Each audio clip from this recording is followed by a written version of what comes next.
بسم اللہ الرحمن الرحیم۔ السلام علیکم۔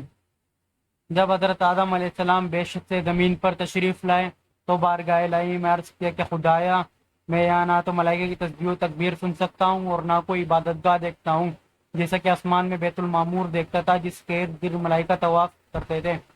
جواب الہی آیا کہ جاؤ، ہم جہاں نشان بتائیں وہاں کعبہ بنا کر اس کے ارد گرد طواف بھی کر لو اور اس کی طرف نماز بھی ادا کرو۔ حضرت جبرائیل علیہ السلام کی رہبری ان کی رہبری کے لیے ان کے ساتھ چل پڑے اور انہیں وہاں لائے جہاں سے زمین بنی تھی، یعنی جس جگہ پر جھاگ پیدا ہوا تھا، اور پھر وہی جھاگ پھیل کر پوری زمین بنی۔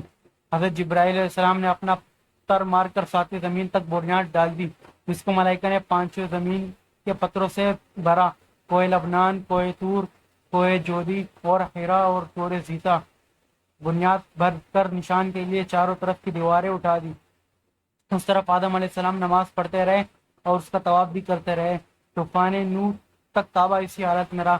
اس وقت وہ عمارت تو آسمان پر اٹھا لی گئی اور ایک کعبہ کی جگہ اونچی ٹیلے کی طرح رہ گئی، مگر لوگ پھر بھی برکت کے لیے یہاں آتے تھے اور آ کر دعا مانگتے تھے۔ پھر ابراہیم علیہ السلام کے زمانے تک کعبہ اسی حالت میں رہا۔ جب حضرت اسماعیل علیہ السلام اور ہاجرہ اس میدان میں آ کر ٹھہرے اور ان کی وجہ سے یہاں کچھ آبادی ہو گئی، تب حضرت ہاجرہ رضی اللہ عنہا کے انتقال کے بعد حضرت ابراہیم علیہ السلام کو حکم ہوا کہ اسماعیل کو ساتھ لے کر یہاں عمارت کعبہ بنائیں۔ اس کی نشانی اس طرح فرمائی گئی کہ ایک بادل کا ٹکڑا بھیجا گیا تاکہ اس کے سائے سے کعبہ کی حد مقرر کر لی جائے۔ حضرت جبرائیل علیہ السلام نے اس سائے کی مقدار خط کھینچا اور ابراہیم علیہ السلام نے اس خط پر زمین یہاں تک کھودی کہ بنیاد آدم نمودار ہو گئی اور اس بنیاد پر عمارت بنائی۔ اس کی بلندی 9 ہاتھ اور رکن اسود سے رکن شامی تک کی دیوار 33 ہاتھ اور رکن شامی سے رکن غربی تک کی دیوار 22 ہاتھ اور رکن غربی سے رکن یمانی تک 31 ہاتھ، رکن یمانی سے پھر رکن اسود تک 20 ہاتھ، لہذا اس وقت کعبہ مستطیل کی شکل تھا۔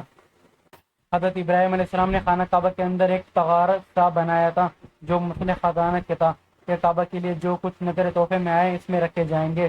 اس کے دروازے 2 تھے، ایک داخل ہونے کا دوسرا نکلنے کا، اور کعبہ بنانے والے خلیل تھے اور ان کو گار اور پتھر اٹھا کر دینے والے اسماعیل علیہ السلام تھے، اور اس عمارت میں 3 پہاڑوں کے پتھر لگائے گئے تھے۔ ابراہیم علیہ السلام سے پہلے کسی نے یہاں عمارت نہ بنائی تھی، مگر آپ کے بعد کئی دفعہ اس کی تعمیر و مرمت ہوئی اور اس میں حالات کی وجہ سے کچھ تبدیلیاں بھی ہوئی۔ مثلاً اس کی اونچائی دگنی کر دی گئی، دروازے 2 کے بجائے 1 اور اس کا رقبہ بھی کم کر دیا گیا، لیکن بعد میں پھر اسے پرانے رقبے میں